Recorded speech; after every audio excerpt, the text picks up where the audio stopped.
Senator Hume. Thank you, Madam President. My question is to the Minister representing the Treasurer, Senator Gallagher. Today's monthly inflation figures confirm what Australians have been feeling, that after 3 Labor budgets, trimmed mean inflation has jumped to 4.4%, with fuel up 9.3%, electricity prices up 6.5% and housing costs up 5.2%. Only a month ago, Minister, you stated, and I quote, "This government's budget is an inflation-fighting budget. The targeted cost of living measures announced in the budget are expected to reduce inflation." And you went on to say that inflation now has a 3 in front of it. The forecast of Treasury has us reaching an inflation rate with a 2 in front of it through this year. You also stated that we stand by the inflation forecasts that are outlined in our budget. So all this rubbish that they go over about how we are exacerbating inflation, we have halved it. Minister, doesn't today's inflation data demonstrate that the Reserve Bank's assessments are more credible than yours? The time for answering your question has expired. Minister Gallagher. Thank you. Well, as Senator Hume would know, the RBA forecasts and the Treasury forecasts are very similar. And so I'll leave the bank to explain their forecasts, but we certainly support the Treasury forecast.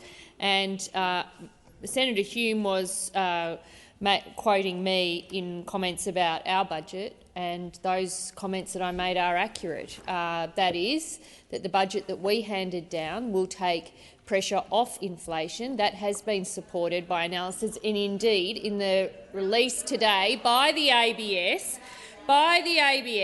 where electricity prices did rise 6.5%, but without the energy bill relief, the ABS points out that they would have increased 14.5%.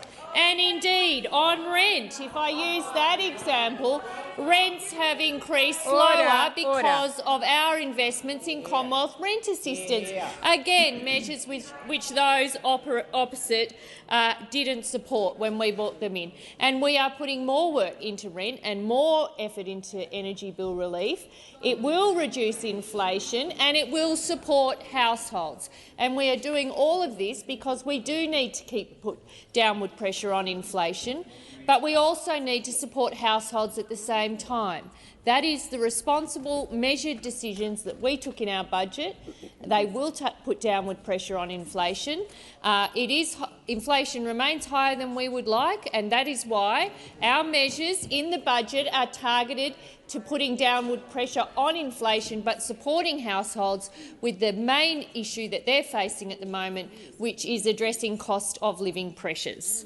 Thank you, Minister. Senator Hume, first supplementary. Thank you, Madam President. Minister, your latest budget was widely criticised by respected economists for its inflationary spending, with Chris Richardson saying at the time, "My big ask of the budget was that it didn't poke the inflationary bear. I don't think it passed that test." Will you finally now admit that after 3 budgets your government has failed the inflationary test and made life harder for Australians by keeping rates higher for longer?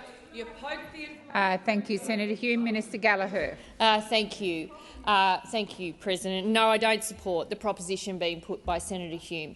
Our budget is a measured, responsible budget making appropriate investments. Well, the challenge for those opposite is to outline the areas they do not support. Come in here and criticise the budget, but don't for a moment outline the areas they will cut. So you wouldn't give energy bill rebates. You wouldn't do extra investments on keeping medicines lower. The tax cuts, perhaps. All of those issues. Are they not supported? You don't support those any longer. What a surprise. This budget was specifically targeted not only at dealing with the inflation challenge in the economy, but also providing cost of living relief, because that is what all of our constituents are telling us is their #1 issue. So they didn't want the slash and burn. We all remember the 2013 budget. Where Senator Hume, second supplementary. Thank you, Madam President. At the start of 2023, the Senate Cost of Living Committee was told by a local food charity operator that the #1 thing the government could do to get the cost of living under control would be to get interest rates down. Since then, rates have increased 4 times because the government has failed to get its spending under control. Minister, why is it that you only have spin and political tricks when Australians really need a credible path to get inflation under control? Thank you, Senator Hume. Minister Gallagher. In that question, and a lot of rubbish in that question, but on the question of food bank, on the question of food bank Minister and Gallagher, emergency relief, Minister we Gallagher, have provided. Please resume your seat. Order. Senator Smith, I've called the chamber to order. That includes you. Minister Gallagher. On the issue around food banks and emergency relief, which I note Senator Hume outlined in her question, the important work that they do, this government has invested more into that sector to deal with the pressure, because they were, surprise, underfunded by those opposite, as is the entire non-government sector. Senator Cash, I called you twice and you continued to be disrespectful. Minister, please continue. The entire non-government sector was when we came to government, where we found services had been not properly indexed, not properly supported, and we have had to fix that up as well. But I imagine that's an area that you would like to cut and slash, as you did when you were last in government. This budget is responsible, it's tackling inflation, and most importantly, it's providing much-needed relief to households that are under pressure, and we will continue to focus on our plan. Thank you, Minister. Senator Grogan. Thank you, President. My question is to the Minister representing the Prime Minister, Minister Wong. Can the Minister please tell the Senate how Labor's tax cuts will assist taxpayers, all taxpayers, not just some, as was the Coalition's intended outcome? In particular, can the Minister explain the impact on low and middle income earners and the broader range of industries that will benefit? And if you can outline that for us in why the Albanese Labor government's #1 priority is providing cost of living support while putting downward pressure on inflation. Thank you, Senator Grogan. Minister Wong.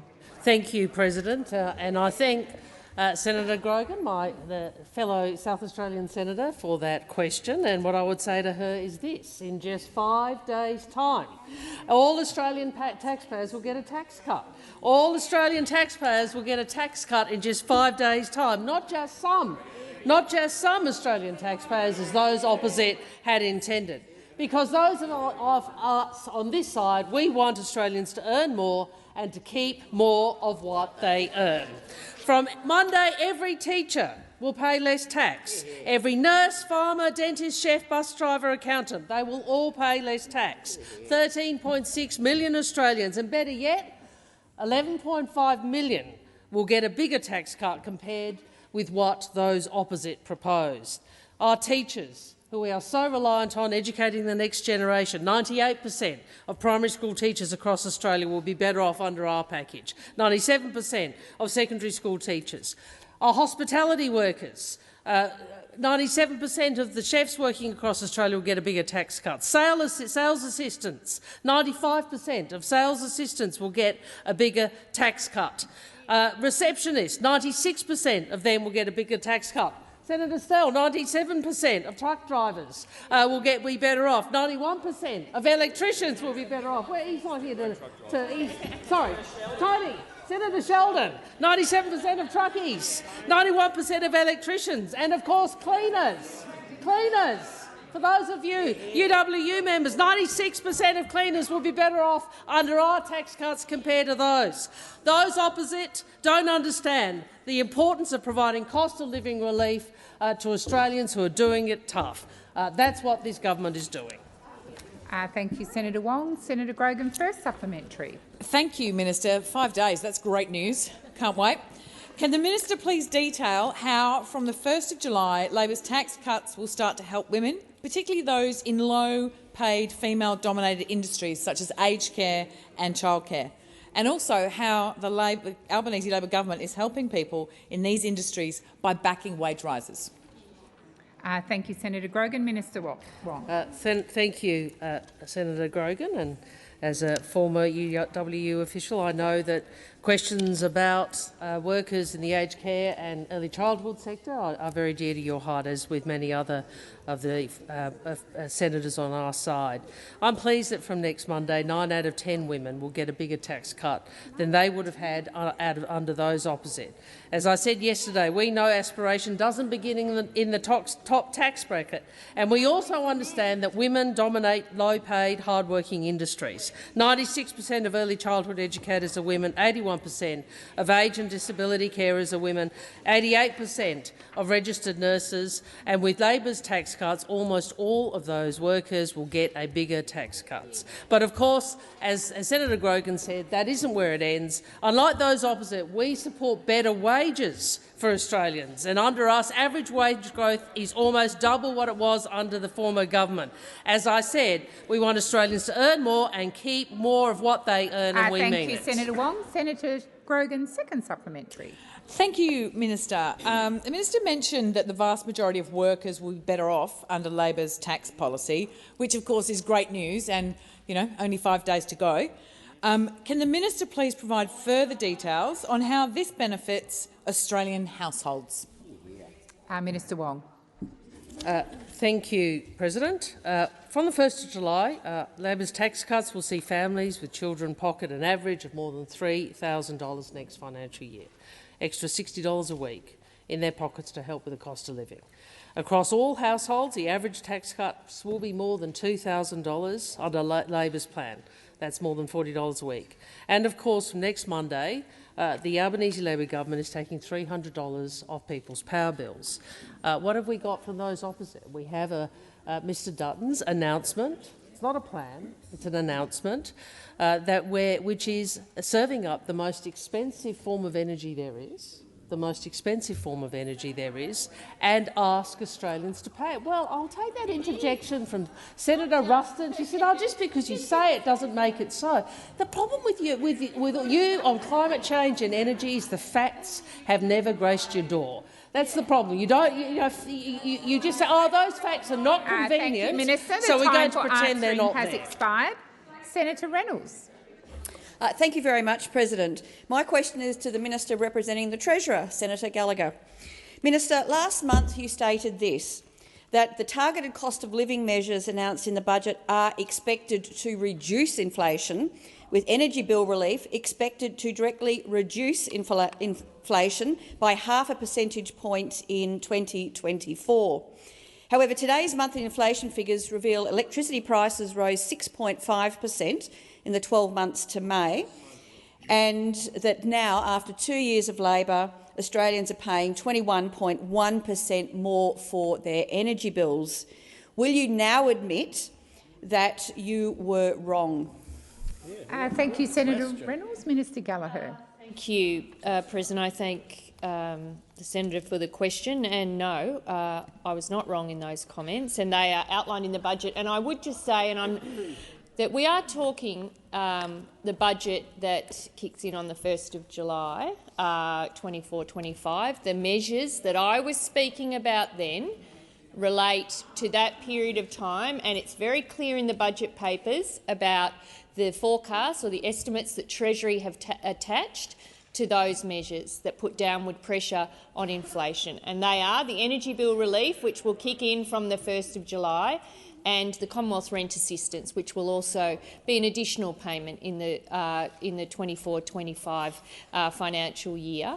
But it's very clear, even from the data today, the monthly data, which does move around a bit, that the measures that we have already put in place, the energy bill relief and the work that we did on Commonwealth Rent Assistance last year, has reduced the increases that people would have otherwise experienced. And those opposite voted against them, and they criticised them, and in their continued attack on the budget, they say that that was unnecessary spending. Well, we don't agree with that. We think those measures were targeted, they were appropriate, and that's why we're building on them in the next budget, which will come into effect on the 1st of July, in conjunction with the tax cuts that we've reshaped so that they better reflect or they better meet the needs right across the income bracket brackets, and indeed in particular cohorts like low-paid workers and women who will get those tax cuts from the 1st of July. But I completely stand by the budget that the Treasurer delivered and the forecast of those measures and their reduction or their reducing the impact on inflation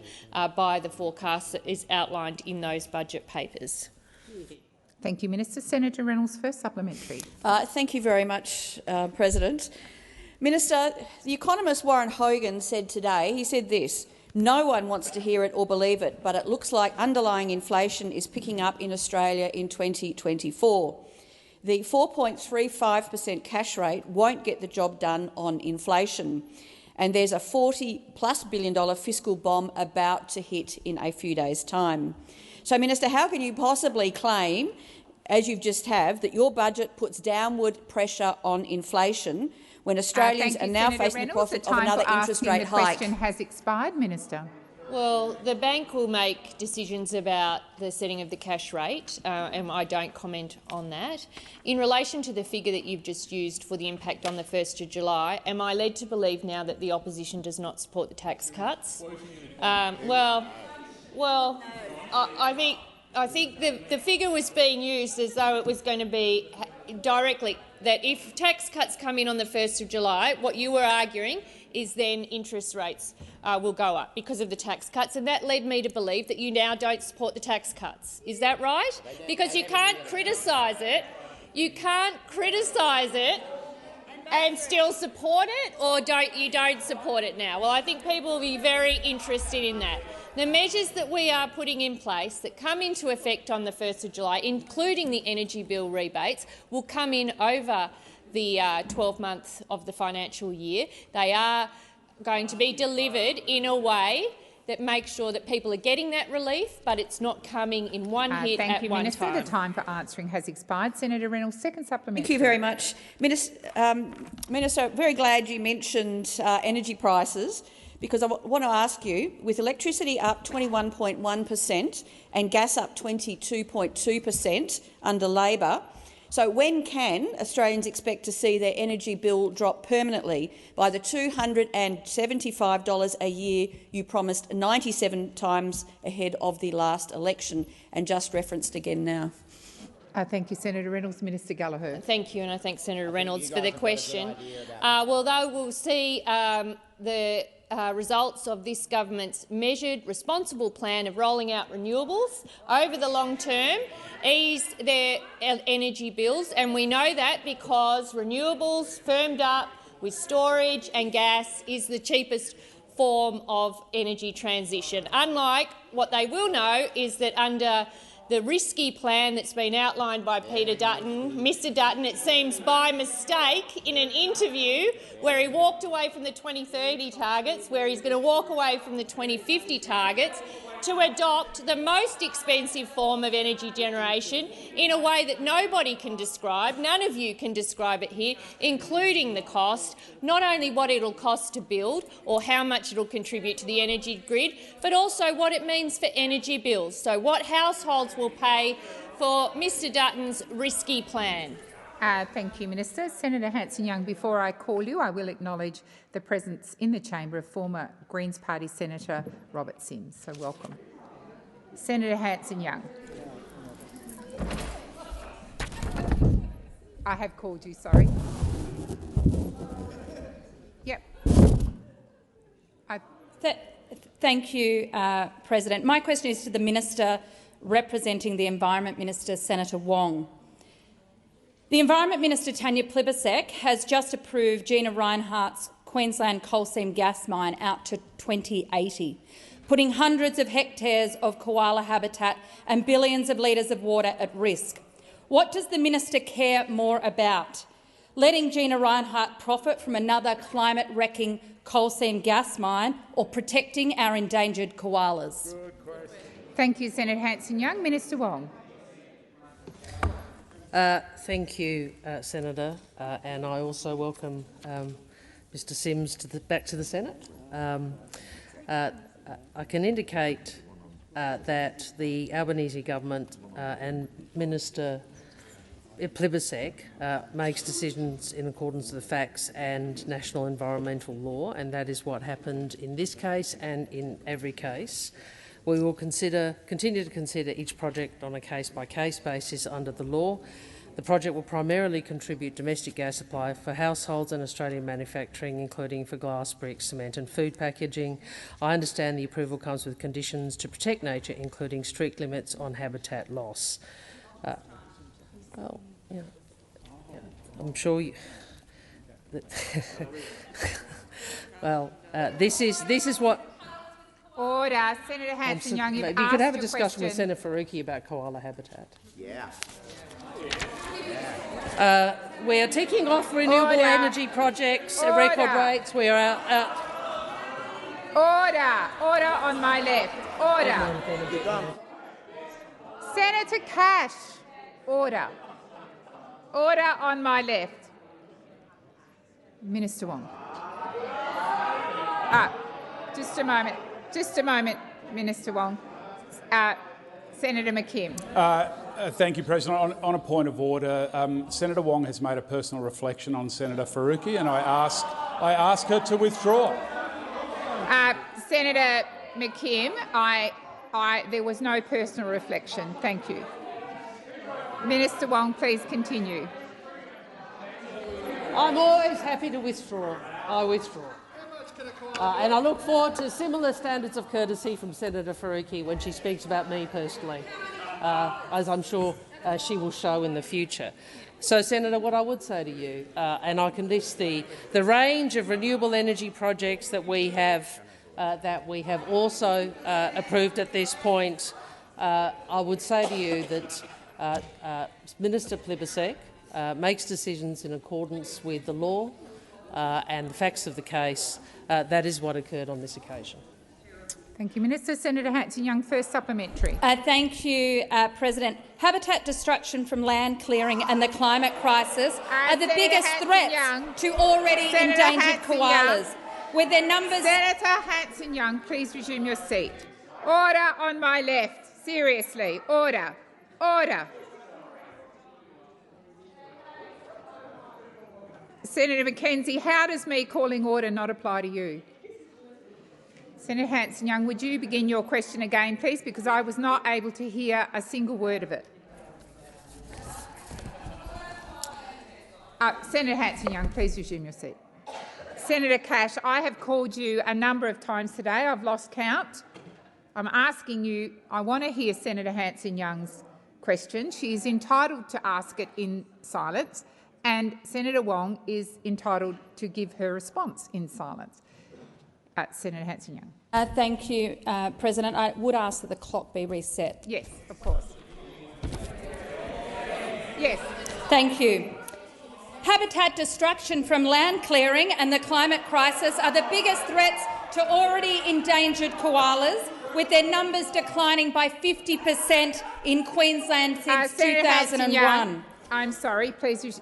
Senator Cash, seriously, how many times have I had to call you to order? Senator Hanson-Young, please continue.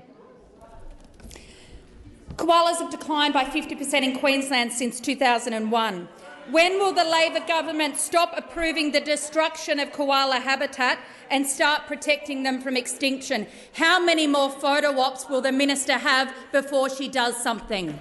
Thank you, Senator Hanson-Young. Minister Wong. Thank you, President, and I'll try and respond to the question and not the personal suggestions about Ms Plibersek. The senator is right. Senator Hanson-Young is right. Habitat is one of the key risks facing koalas, and that is why the minister has taken action in relation to safeguarding koalas and koala habitat. The advice I have in the brief for me is different to, I think, what you said in your primary, Senator Hanson. I'm advised that the approval includes strict conditions. No koala breeding or foraging habitat can be cleared. That is the advice that I have. I think many of the propositions obviously don't agree with the attack on the minister, but many of the propositions about the risk-facing koalas, you're correct. The advice I have in this brief is as I've outlined. Senator Hanson-Young, second supplementary. Thank you, President. We've got an Environment Minister who continues to approve new coal and gas mines, polluting the environment and the destruction of habitat and native forest logging. When will we have an Environment Minister who actually protects the environment? Thank you, Senator Hanson-Young. Minister Wong. Senator Ruston. I did call you, yes. Sorry, apologies. No, I actually didn't hear her call me, nor do I think did the person setting the clock. It's on 0. Thank you. No, I don't want unlimited time, but I think 0 time is probably a bit unreasonable. That's all. Senate. No, I think. No, Senator Hanson, you don't. I heard the range of assertions, political assertions in the question. I don't think they need repeating. And you could give a speech after question time if you want to do it. What I would make the point is the minister applies the law that this parliament has passed. That's the first point. Secondly, the minister has been ticking off renewable energy projects at record rates and is outstripping coal and gas projects, to which the senator refers, by around 7-1, and record numbers of renewable energy projects in the approval pipeline. We have greenlit 54 renewable projects in just over 2 years, enough to power more than 3 million Australian homes. The minister is doing an outstanding job, and I appreciate that you have to make political statements, but the facts simply don't support them. Thank you, Minister. Senator Bilyk. My question is to the Minister representing the Treasurer, Senator Gallagher. It's clear that helping Australians with the cost of living is the government's #1 priority. And I was pleased to see last month's budget included a comprehensive cost of living plan that provided responsible relief in a way that eases pressure on Australians and helps Australians keep more of what they earn. Can the minister provide further detail on this plan to the Senate and how it will ease cost of living pressures for every Australian? Thank you, Senator Bilyk. Minister Gallagher. Thank you, President. I thank Senator Bilyk for her question and for her hard work that she does in the beautiful state of Tasmania, representing all of the people of Tasmania.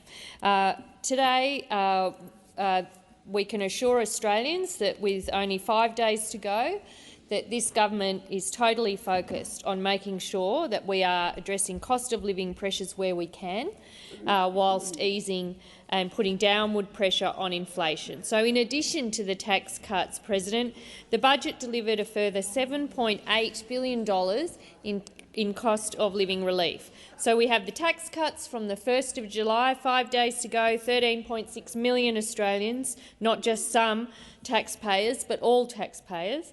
84% of taxpayers will be better off under our tax plan. We have the $300 in energy bill relief for every household in Australia and $325 for 1 million small businesses. We have a freeze on PBS medicines. We know that medicines can really hit the hip pocket, particularly for those that are on long-term medications and have to go and get those scripts filled every couple of months or every month, depending on the medication. So putting, again, more pressure on making sure that medicines stay affordable, increasing rent assistance by a further 10%, building on the 15% that we did in our last budget. We also have debt relief coming in for students to deal with the indexation arrangements of the HELP and HECS debt. We've got the paid super on government-paid parental leave. The bill will be coming.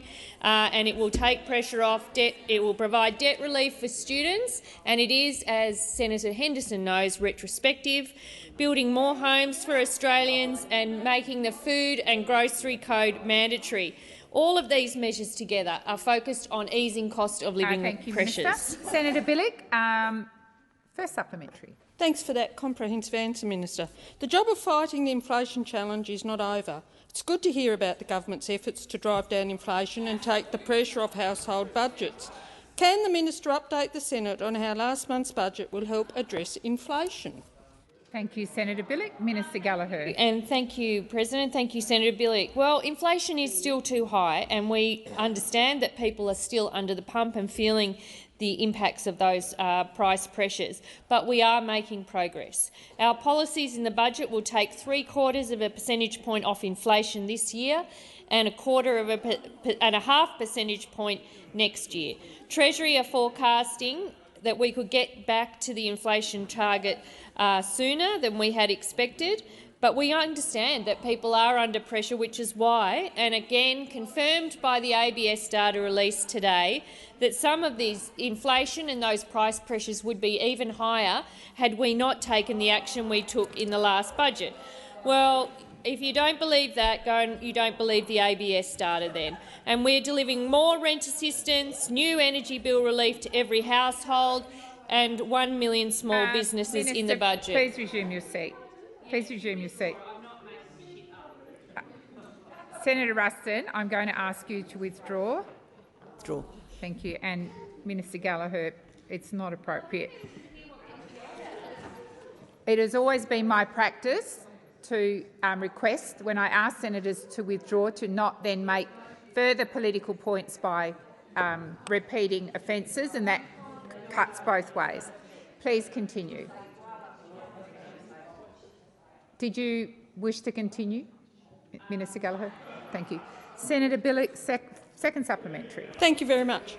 Can the minister please outline the pressures Australians would be under without the government's investments in responsible cost of living relief? How does this government's responsible approach contrast with Peter Dutton's risky plans, and how would they impact the economy? Senator Bilyk, I do remind you to refer to members in the other place by their correct titles. Minister Gallagher. Thank you, President. I thank Senator Bilyk for the question. Well, we are seeing inflation moderate, and we'll see in the monthly data we do see some movement around, but we are seeing over in the quarterly data, and certainly from its peak in the December data, where it peaked at 8.4%, we are seeing good progress on inflation moderate, but we want to see more. We want to see more, and that's why we have been focused on making sure that we've got that cost of living relief, that we are seeing job creation even in these difficult times, that we've got wage increases happening, that we're putting downward pressure on inflation by delivering 2 budget surpluses. That hasn't been done for a while, has it? And I note that that has been welcome. But this starts in stark contrast to the risky offering of those opposite, which is to tear up all the work that we've been doing and to put in place a risky, uncosted plan that's going to drive up energy costs across the country. The time for answering has expired. Senator Roberts. Thank you, President. My question is to the Minister for Finance, Senator Gallagher. Minister, if a salary rises from $495,000 to $719,000, what percentage increase is that? Thank you, Senator Roberts. Minister Gallagher. Thank you. And I'm not sure under which part of the portfolio this comes, but I think it relates to the Governor-General's salary, the bill that this Senate passed this morning. The point I was making there was it is misleading to suggest that a salary is increasing from the figure that you have used, Senator Roberts, to that higher figure, because what it does not take into account is the other income streams that were available to former Governor-Generals. So this is an adjustment, yes, but it's an adjustment being made because the incoming Governor-General does not have a military pension that will supplement the income stream, and that the Governor-General's salary has been traditionally linked to the salary of the Chief Justice of the High Court, and that salary is determined by the Remuneration Tribunal. So I think the point you were making this morning in debate, I would argue, and the point that Senator Waters surprisingly was making in debate, was that this was some significant pay increase in the order of 43%, when that is not correct. Former Governor-Generals have had 2 income streams, particularly if they've been in receipt of a pension. This legislation we passed today was to ensure that a commensurate salary be provided for an incoming Governor-General who only has 1 income stream. And so it is not accurate to say that a position has had an increase of that order. It is simply not correct. It is misleading. It is disingenuous, and it's seeking a popular headline, which I agree are easy to get if people don't understand the detail that underpins that decision. Thank you, Minister. Senator Roberts, first supplementary. Thank you. The answer is 43.2%. Governor-General Jeffrey's salary was $365,000. Quentin Bryce, Labor's last appointment, was paid $394,000, $20,000 less than the then salary of the High Court Chief Justice. General Cosgrove was paid $425,000. Then General Hurley was paid $495,000. Minister, how much was outgoing Governor-General Hurley's salary reduced for his military pension? Thank you, Senator Roberts. Minister Gallagher. I don't have those figures at hand, but I do understand that the salary that has been agreed to and passed by this parliament this morning, by this chamber and the House earlier in the week, is in line with the salary that the current Governor-General has been earning with the income streams available to him. It might be slightly adjusted for the fact that it lasts over 5 years, because once the Governor-General commences in a role, no further adjustments can be made to salary, but it is in line with what His Excellency Governor-General Hurley is earning at this point in time. Thank you, Minister. Senator Reynolds, second supplementary. Beg your pardon, Senator Roberts, second supplementary. The incoming Governor-General's salary is now $70,000 above the High Court Chief Justice's salary. The Chief Justice gets, as you said, periodic increases to adjust for inflation. The Governor-General does not. Noting today's inflation announcement shows inflation increasing again, this huge pay rise seems designed to compensate Sam Mostyn for inflation and has nothing to do with military pensions. Minister, earlier today, did you mislead the Senate to cover up the real reason for this huge pay increase, surging inflation? Thank you, Senator Roberts. Minister Gallagher. Thank you, President. And I can assure Senator Roberts, no, I did not mislead the parliament, and I have been clear. Indeed, I was clear in the last answer that I gave that there is some adjustment for future increases based on the fact that the Chief Justice has salary determined annually by the Remuneration Tribunal. The Governor-General's salary cannot be increased by that, so there is work done about, based on some analysis about what that should appropriately be. But no, it's not based on today's inflation forecast, and it's incorrect to continue to say that it has nothing to do with the fact that His Excellency currently is in receipt of a military pension in addition to the salary that he draws as Governor-General. And the simple reality is the legislation that passed this chamber addresses that fact, that there is one income stream, and this allows them to be paid in accordance with what's currently being paid. Thank you, Minister. Senator Bragg. Thanks very much, President. My question is to the Minister representing the Treasurer, Senator Gallagher. Many Australians are looking to purchase first homes, and they are losing out under this government, with today's inflation figures showing that housing is up 5.2% in the 12 months to May, and that rents are up 7.4% for the year as well. According to the ABS, a total of 172,000 new dwellings were constructed in 2023. That compares to 220,000 under the Coalition in 2018.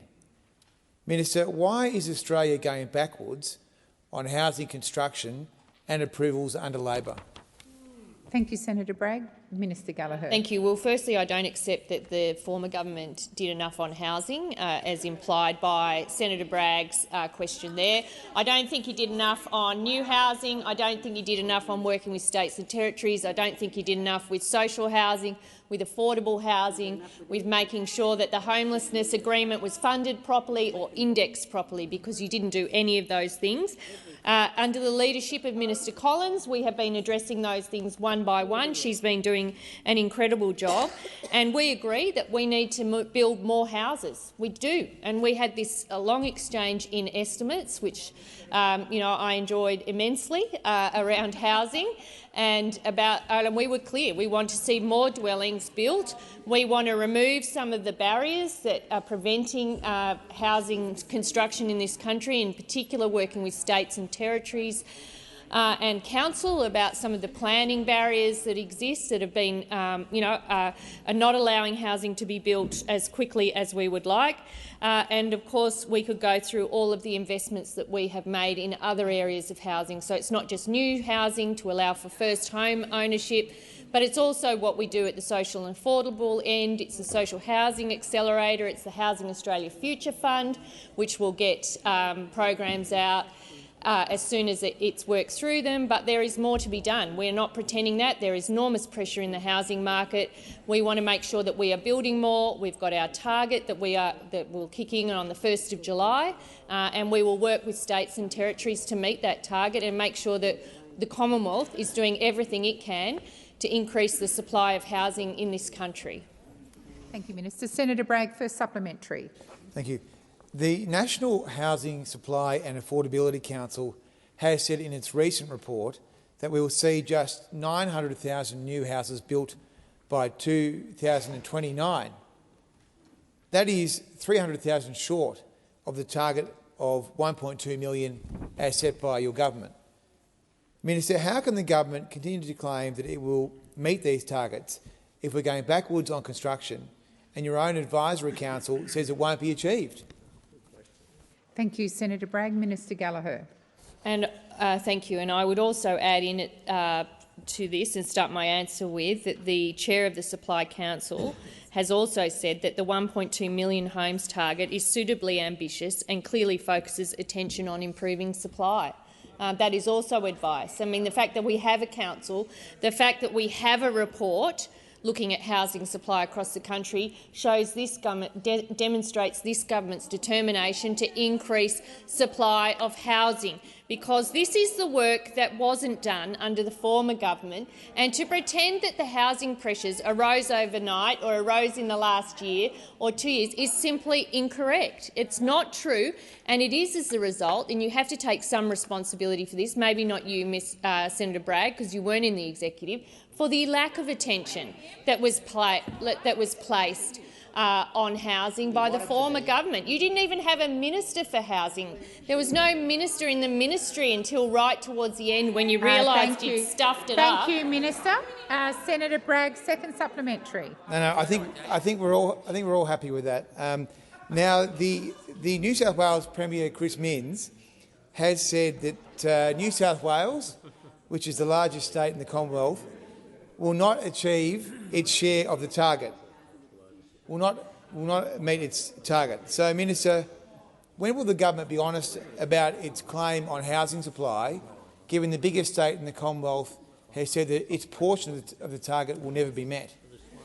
Thank you, Senator Bragg. Minister Gallagher. Thank you. Well, our target under Homes for Australia, the $1.2 million home target, comes in on the 1st of July. Now, it seems that the most pressing issue for the opposition is whether or not we're going to meet a target that hasn't even started yet. Okay, it comes in on the 1st of July. We've done the lead-in work. We're working with the states and territories, and I note in the New South Wales budget last week the historic investment in housing that underpinned that budget. It was essentially the centrepiece of the New South Wales government budget, was its focus on housing. Very welcome, and we would like to see more of that where it's possible. We don't tell the states how to allocate their budgets, but we certainly welcome that investment, and we will work with the New South Wales government as we will work with every government. We don't have a plan to override them and take over their energy systems like someone else does. We will work with them in cooperation to deliver the housing that this country needs. Thank you, Minister. Senator Thorpe. Thank you, President. My question is for the Minister representing the Minister for Health, Minister Gallagher. Due to the military base in Jervis Bay and the extensive firefighting training using dangerous human-made forever chemicals known as PFAS, the neighbouring Aboriginal community of Wreck Bay has had to deal with extensive water and soil contamination, resulting in a massive cancer cluster in a small community. How often is the PFAS content in the local Mary Creek being assessed, and how is the community being informed of the level of toxicity? Minister. Thank you, President, and I thank Senator Thorpe for the question, and I will have to come back to you with an answer on that. I am aware of the research that's been done around the harmful effects of PFAS, both as the occupational impacts of PFAS and some of the impacts, the health impacts, consequently of living close to contaminated sites. And I think we are learning more and more about PFAS as more research is done into it. So I am aware of that and some of the concerns, particularly around cancer clusters relating to PFAS. In relation to Wreck Bay, I will have to come back to you. I'll see if something that's just been handed to me provides me with any further information. I'm not sure it does around Wreck Bay, but I can understand if there is a cancer cluster there that people are genuinely concerned, and I would take further advice on what information and support can be provided. Senator Thorpe, first supplementary. President, and thank you, Minister. Health research clearly shows that there is no safe limit for PFAS in water. Australian limits of PFAS chemicals are often hundreds of times higher than in Canada and the US. Does the government plan to lower the limit of these toxic chemicals in our drinking water? Thank you, Senator Thorpe. Minister Gallagher. Thank you, President. I thank Senator Thorpe for the question. And again, I might need your indulgence to come back to provide you with some further information if I am able to, because I think that would I need it basically, because I am aware that there is more understanding of the impacts of PFAS chemicals, and I think the prevalence of it. I think it previously had been seen to be largely on defence sites and in areas like that, but I think it is more. It's certainly people are becoming aware that it is more prevalent, but I will take some further advice on the issues you raise about contamination and water. Thank you, Minister. Senator Thorpe, second supplementary. Thank you, President. So does the government plan to ban all PFAS chemicals, given there is extensive evidence confirming their harmful impacts on everyone's health and this whole country's environment? Thank you, Senator Thorpe. Minister Gallagher.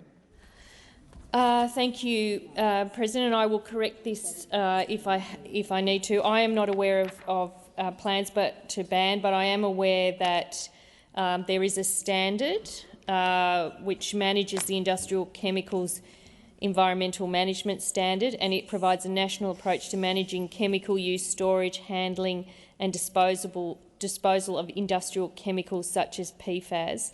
But if there is further information I can provide, I can also, in relation to your earlier question on drinking water, I am advised that the NHMRC is progressing an independent review of the Australian health-based guidance values for PFAS in the Australian Drinking Water Guidelines.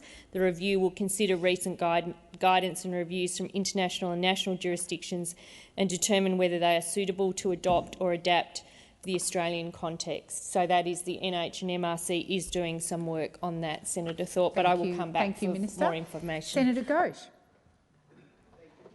My question is to the Foreign Minister, Minister Wong. The Albanese government has worked over the last 2 years to bring Julian Assange home, and I understand that Mr Assange is finally on his way back to Australia. Can the Minister update the Senate on Mr Assange's situation and the support being provided by the Australian government? Thank you, Senator Ghosh. Minister Wong. Thank you, Senator Ghosh. And obviously Senator Ghosh, as a very credentialed lawyer, could probably explain much more clearly than I the details of the US legal system, but I will do my best. What I would say is Mr Assange's case has dragged on for too long and he should return home to Australia. And that has been the position I have articulated in this chamber and publicly, and the Prime Minister has articulated very clearly publicly. I am pleased to say that earlier today a plea arrangement between Mr Assange and the United States Department of Justice was finalised in Saipan. It ends a long-running judicial process in the United Kingdom, and Mr Assange is now on his way home to Australia and to his family. These are obviously welcome developments, but this is not something that happened just in the last 24 hours. It has taken a careful, patient and determined approach. It has been complex work and it has been considered work. The Prime Minister, the Attorney-General and I have consistently advocated for Mr Assange's case to be brought to a conclusion. Early today, Mr Assange's lawyer, Ms. Jennifer Robinson, remarked on the Prime Minister's role in this, thanking him for his statesmanship, his principled leadership and his diplomacy which made this outcome possible. The Prime Minister was foremost in Australia's efforts. He was ably supported by Australian officials and by our Ambassador to the United States, Mr Rudd, and our High Commissioner to the United Kingdom, Mr Stephen Smith, who have worked over many months to make today's outcome possible. Can I publicly express our appreciation to the United States and to the United Kingdom for their efforts to find a pathway that met the interests of all parties. We will continue to provide consular assistance to Mr Assange, and I want to recognise the efforts of DFAT and other government officials who have worked with Mr Assange and his legal team to ensure his smooth return to Australia this evening. Expired. Senator Ghosh, first supplementary. Thank you, Minister. It has been more than a decade since this matter began. Can you please outline the work the Albanese government has done to bring this outcome about? Minister Wong. Thank you, Senator Ghosh. For the last 2 years, the Australian government has engaged in careful, patient and determined efforts to achieve this outcome. We used all appropriate channels to support this outcome. As I said, the Prime Minister has led these efforts and has personally raised Mr Assange's case with both President Biden and Prime Minister Sunak, and we acknowledge their engagement on this. I have been consistent and clear in this place that resolution would only be possible after legal processes had concluded. In fact, on a number of occasions, and I note that Senator Shoebridge has left the chamber, when Senator Shoebridge was accusing me of not doing enough on this case, I made the point to him and to others in the Greens how these matters had been resolved in a comparable case, as was the case here again. Obviously, we have approached this way, this issue calmly and consistently. Has expired. Senator Ghosh, second supplementary. How is the Albanese government's persistent diplomacy securing good outcomes for Australians? Minister Wong. When it comes to securing good outcomes for Australians who find themselves in difficult legal circumstances or detained overseas, the approach we have taken is to pursue outcomes. We haven't taken the approach of seeking headlines or shouting from the rooftops. I know that there are some who seek to do that. We have taken the view that persistent diplomacy is the way we secure good outcomes, and obviously Cheng Lei, Sean Turnell, Chow Van Kam and Ken Elliott have all returned to Australia in the past 2 years, and I do pay respect to Foreign Minister Payne, who also engaged in persistent diplomacy on this. We use the appropriate tools of diplomacy and statecraft, and we know there is more to do. Australia will continue to support our compatriots who are detained overseas, and again I recognise the good work that DFAT and other agencies do in this regard. Senator Hughes. Thank you, Madam President. My question is to the Minister representing the Treasurer, Senator Gallagher. Minister, does the total cost of Labor's Powering Australia plan include the decommissioning of turbines, solar panels and batteries at the end of their life? Minister Gallagher. Well. We start as we finish on costings. Yeah, don't worry. You can only ask about our costings because you have none. You have none. Honestly, in the week that we've had, your question is about costings of the energy transition. Okay, interesting. Our costings. Minister Gallagher, please resume your seat. Senator Hughes. So we're 25% through the response, and it's a yes or no question. I'm not sure what the point of order was there, but the minister.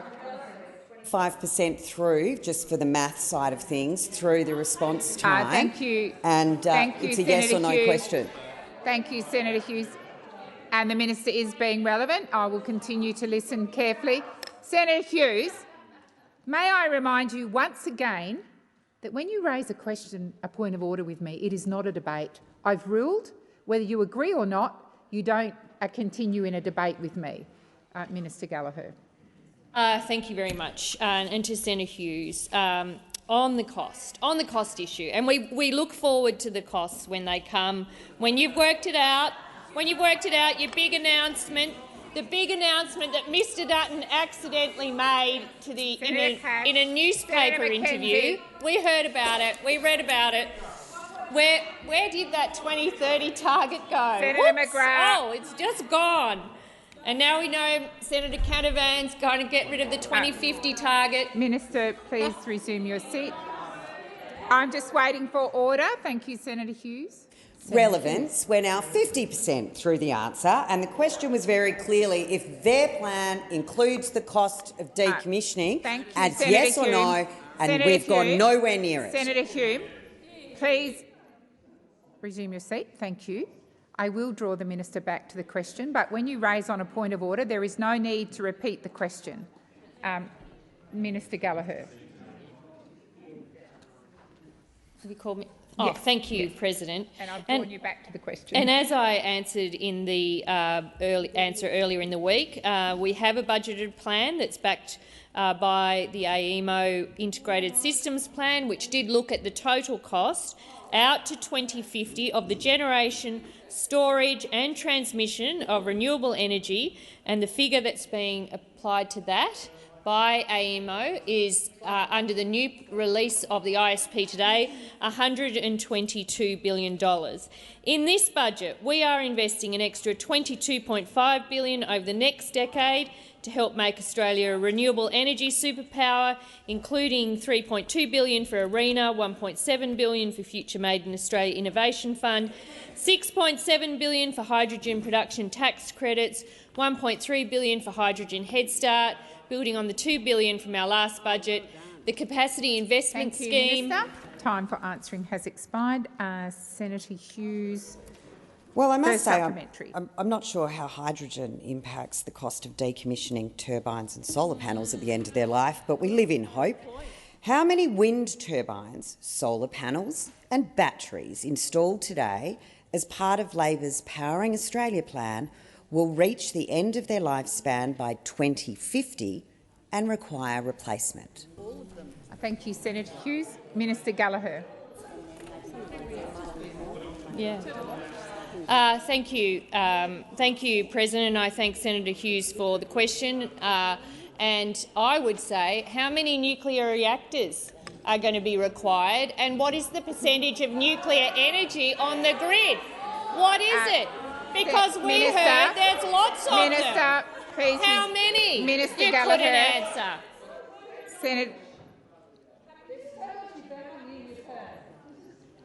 Senator Wong and Senator McKenzie. Senator Wong. Senator Hughes. Relevance. It's not a question about anything other than the replacement by 2050. I'll give you a tip, it's 100%. Senator Hughes, resume your seat. Senator Hughes, you rose on a point of order. I reminded you the last time you rose on a point of order not to go beyond the point of order, and you did it again. I will draw the minister to your question. Minister Gallagher. Thank you. So I guess it is a reasonable question when you release a nuclear reactor plan to be able to say how many nuclear reactors you're going to need.